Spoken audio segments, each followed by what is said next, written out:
Well, the Coast Guard is continuing their search for the three people still missing in the bay 1 day after their boat sank in those rough waters. Here's a closer look at the boat's path around the bay. The Valere departed from San Francisco Marina Yacht Harbor and then went under the Golden Gate Bridge, then came back under the bridge up to Angel Island. They were heading back to San Francisco, but that is when disaster struck right near Alcatraz Island. We begin our live team coverage with Maddie White, who has the harrowing story of the two fishermen who jumped into action when they realized people were in trouble. Maddie?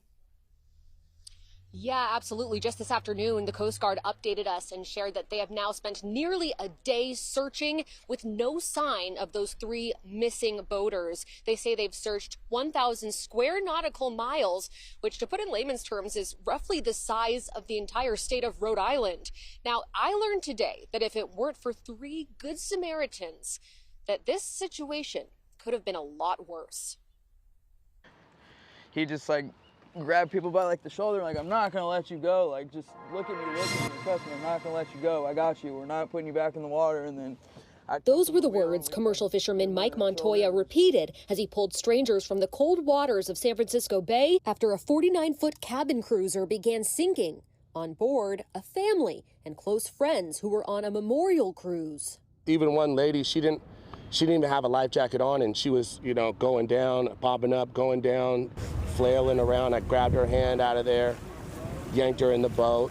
Longshoreman Justin Marceline says most of them were elderly. I'd come from the wheel, get them under the shoulder, and just pull them onto the boat. In this visual, you can see Justin and Mike's boat. The two fishermen say they weren't looking for an emergency until something in the distance caught their eye. It definitely looked like smoke. I mean, if I didn't see that, we wouldn't have went over there. Mike says they were the second on scene to help after one kiteboarder. And he had about 5 or 6 people clinging to his kiteboard. Hey Jeff, do they need any more help? As they pulled frantic survivors from the water, others were still trapped inside the sinking boat. There was people inside the boat. They were trying to get out. And they were banging on the glass because there was only one glass open. They say the scene was almost unimaginable. You watch Titanic, the people going down with the ship and everything, and you're kind of just watching it as in a movie, but it was like Titanic in real life.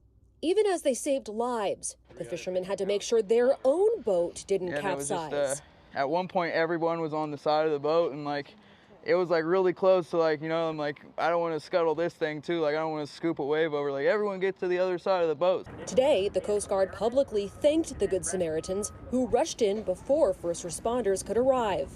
I'd also like to recognize and thank the Good Samaritans who were on scene. Those Good Samaritans called this distress case in initially, made us aware of it, and then rescued people from the water. You all saved lives. Your actions saved lives.